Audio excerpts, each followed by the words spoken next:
Honor is very important to me. I think, if you've been around me for many years, I think you've come to recognize that. My 3 favorite places in the world, and I've been privileged to go to a number of countries due to the graciousness and kindness of this congregation. My absolute all-time favorite place in the world is on the Temple Mount in Jerusalem, Israel. My second most favorite, all-time favorite place is in Arlington Cemetery, the tomb of the unknown soldier. Man, that just... the honor, the respect that goes on there. It is so stunning to me. And the third place is the tomb of the unknown soldier that's in the Kremlin, Russia. It's just outside the Kremlin walls. It's not at all like ours, but it has a lot of similarities. It's very hallowed, just like Arlington is very hallowed. There's 2 armed guards that they change regularly on the hour.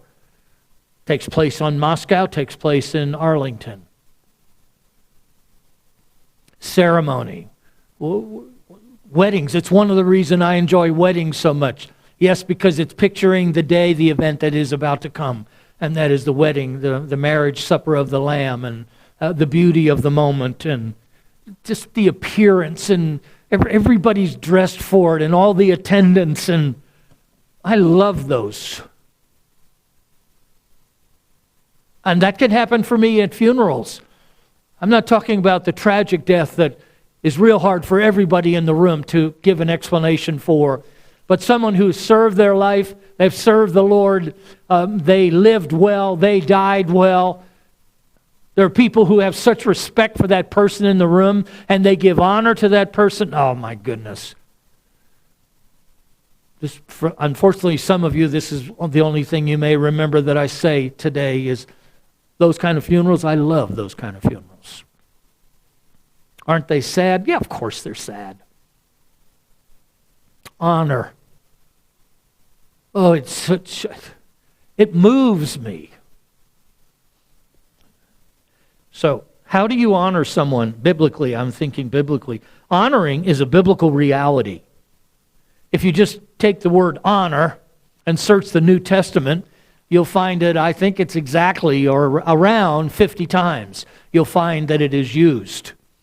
It's a very biblical subject. It's very biblical. The one scene that I don't know if God will permit us to see it, but it's when Jesus rose from the dead, and when he ascended on high with his blood, and the real price was paid, meaning the impact of the real price is when he took his blood and sprinkled it on the real mercy seat, the real Ark of the Covenant, the throne of grace, where his Father was sitting. Sometimes I just love to, what would that moment have been like?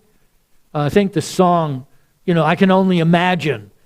I think pictures that, did all the angels, did the myriad of angels, were they hooping and hollering and just going for it with all? I don't know. Were they all just dancing? Was it a raucous dance? And they were dancing a dance of victory? I don't know. Were they all bowing down? I tend to think it was in that direction, but I don't know. And when Jesus went, what do I think is the moment of all moments in all time, is when Jesus, I think he flicked his hands because the wounds, he still had the wounds. That's what I think.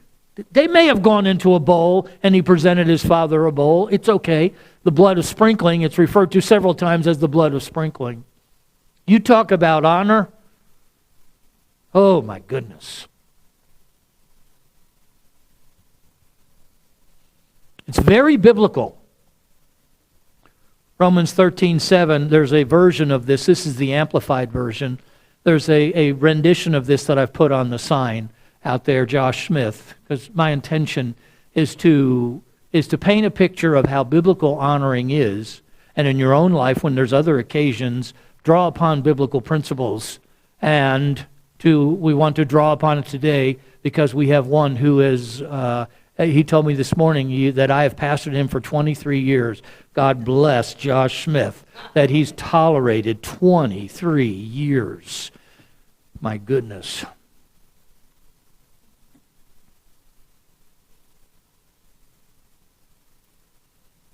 Render to, amplified version, render to all men their dues. Pay, it's kind of in quotation marks, the New King James Version doesn't exactly say pay. It implies it strongly. Pay taxes to whom taxes are due.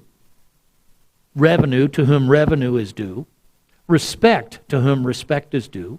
And honor to whom honor is due. I know if you read it in lots of translations, you can have a whole lot of different ideas, and the fullness of this, I think it's real full. But I don't believe it's a distortion of this to utilize it today to give honor to those to whom honor is due. I don't know how many times Josh did this. I'll say 3, maybe 4 times. Last week was the last time. You're unaware of this by and large.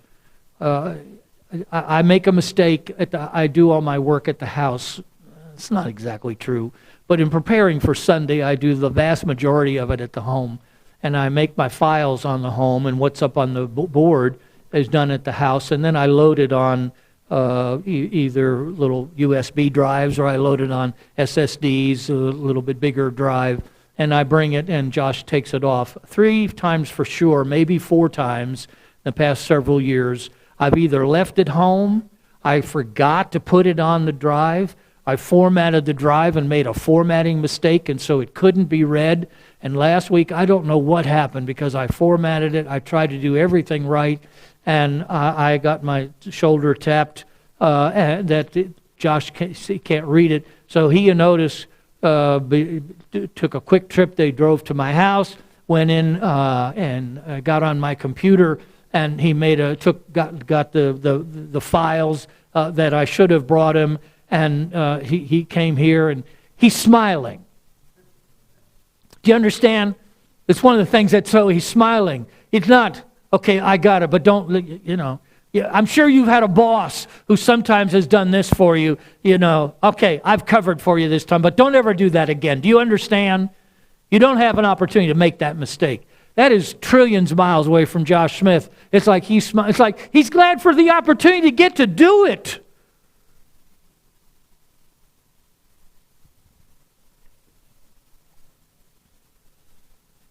And he's alert. I don't know how many times the past several years I've been speaking along a subject, and he's staying with me. Has he stayed with me every second of every? I don't know. I don't even stay with myself every second of every message, so probably not. But it's common. Faye would say, well, Josh, put up another one today. That he searched the web, and an idea came to him, a picture that seemed to be real applicable to what I was saying that I hadn't included, and he shows the picture up there. And there's not one time that I've heard Faye say, boy, I wish Josh hadn't have done that. It was like, my goodness, that was really nifty what Josh did today while you were speaking. Thank you, Josh Smith. I'm going to miss that. And thank you for the grace with which you have gone to my home, and today, I didn't want to mess up, so I brought it on 3 different media. Because I wouldn't want him to have to go home today. How many times you've been here where I forgot where the on button is? I'm 75, and you ought to be, I have an earned PhD. I ought to know where the on button is. How many times has Josh had to come down here to push the on button? And he's always smiling. Never, ever seen him grump or, come on, Pastor Russ, get with it. Get with the program. Give honor to whom honor is due. Ephesians 6:2, honor your father and mother, which is the first commandment with promise. There's several places, notable places in the Scripture. This is a big one. This is a big one. Why do some people die young?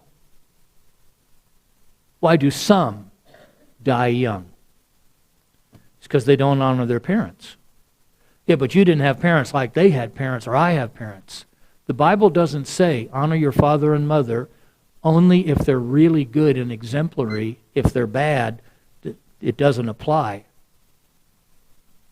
It's always good for you to honor your parents, if for no other reason that God picked them to be your parents. Why? That's a thing you'll have to resolve with God. You've got to resolve that one with God.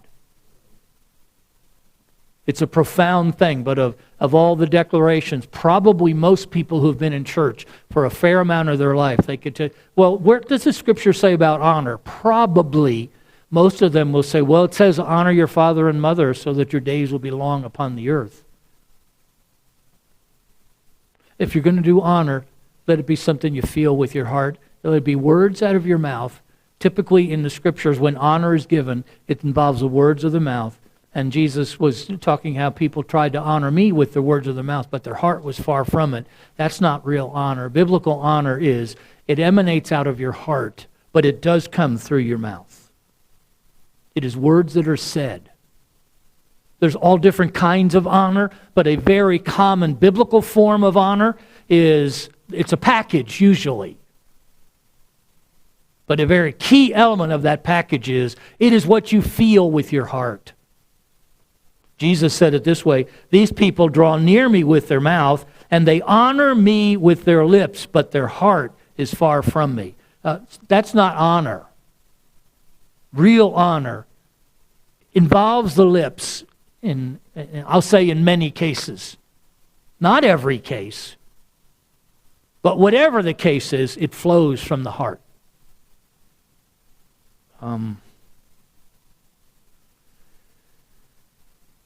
Jesus said the honor that you should seek ultimately is the honor that comes from God. How can you believe who receive honor from one another and do not seek the honor that comes from the only God? So it's kind of a stunning word. Are you seeking God's honor? Are you seeking the honor of people? Or are you seeking God's honor? That's the honor Jesus said you ought to seek. It's a very pregnant biblical theme, honor. Very pregnant, meaning it is so full of life. How to honor. This one I want. How to honor. So I'm going to give an example of Jesus, the time that he was honored. The Scripture says he was honored. And because my purpose is to draw out of it very quickly. How do you honor biblically?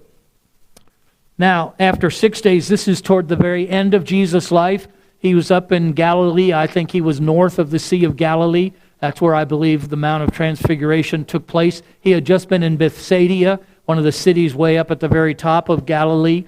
And he and several of his disciples, now after 6 days, Jesus took Peter, James, and John, and he led them on a high mountain apart by themselves, and he was transfigured before them. So it was a stunning incident that happened in Jesus' life.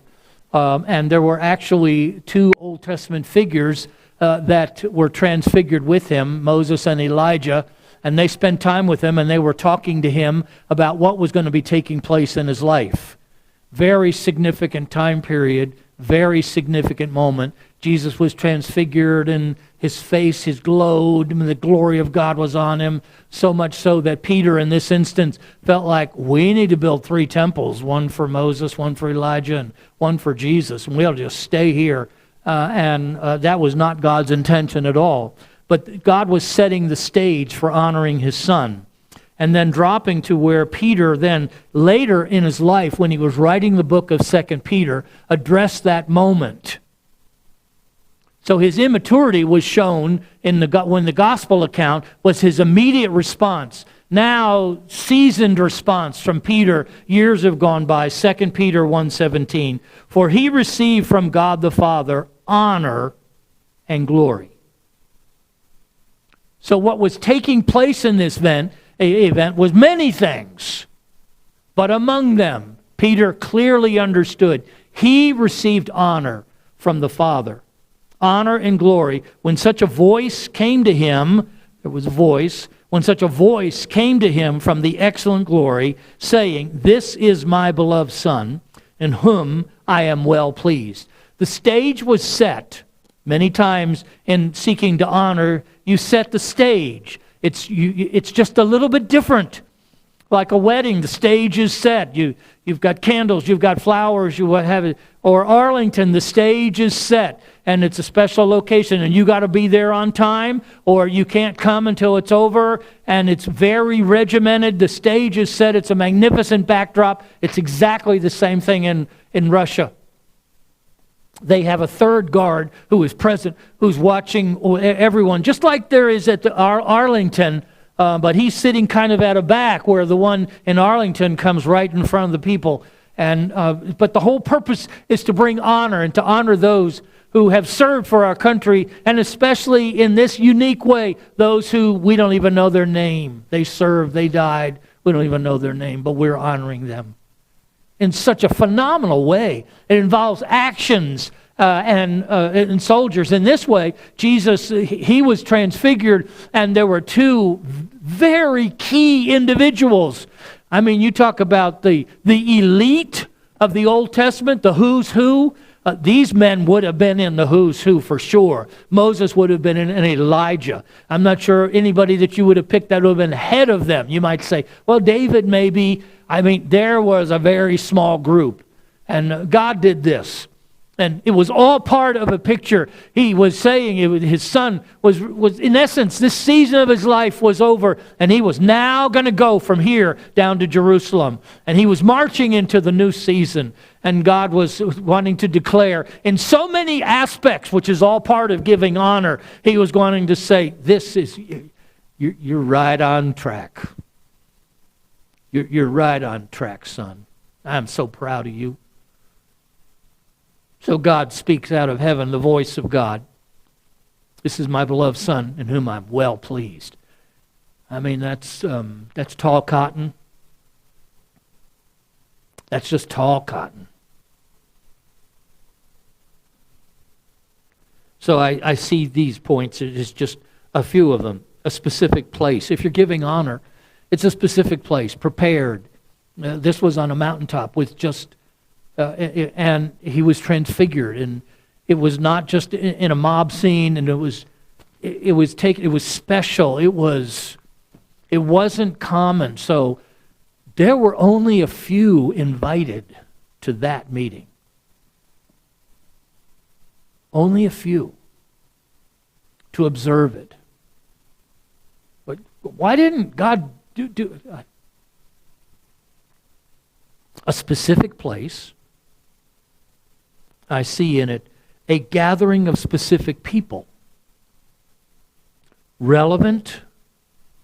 This was the inner core. His inner core of disciples were invited. The rest of them weren't. They were down dealing with a epileptic boy, and the mob was down at the lower part of the mountain, dealing with a very serious need. A very select group, relative, and two of out of the who's who in the Old Testament, two of the finest. The finest, Elijah and Moses. You just don't get any. Just God called the group together because he was going to honor his son. It was a magnificent moment. Peter went from a very shallow understanding of it to where now later in his life when he wrote 2 Peter, that he just had way more of an understanding of what was going on. It's a gathering of very specific people. It's a specific and special pointing to. It's clear who it is, what it is about their life that has so impacted you, or in this instance, God the Father was addressing Jesus and saying, you are my beloved Son, and I am well pleased. And those two from Elijah and Moses, who the who's who from the Old Testament, they heard it. And the inner core of those who Jesus chose to be around him for his 3.5 years of ministry, the absolute inner core, they heard it, and nobody else did. It's been recounted to us in the Gospels, and Peter did it here in Peter. A specific and special pointing to. This, he is my beloved Son, whom I'm well pleased. Pointed to. And I see a fourth thing. Pointing to meaningful spoken words by meaningful people. In honor, it's not always said. Sometimes it's the whole environment and just putting it together in its magnificence. But I have found meaningful people saying meaningful things with their heart is a part of the model of honor. So then I looked, and it's going to go to this.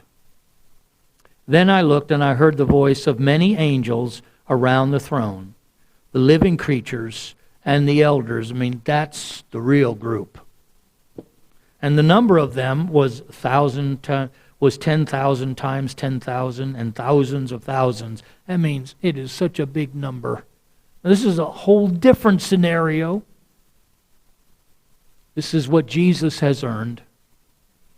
This is what's going to take place. Will we be in this? We might. We might. Verse 12, saying with a loud voice, worthy is the Lamb who was slain to receive power and riches and wisdom and strength and honor and glory and blessing. That's how it's going to end. That's quite a setting. That's quite a group that was there. It's quite a voice. Oh my goodness.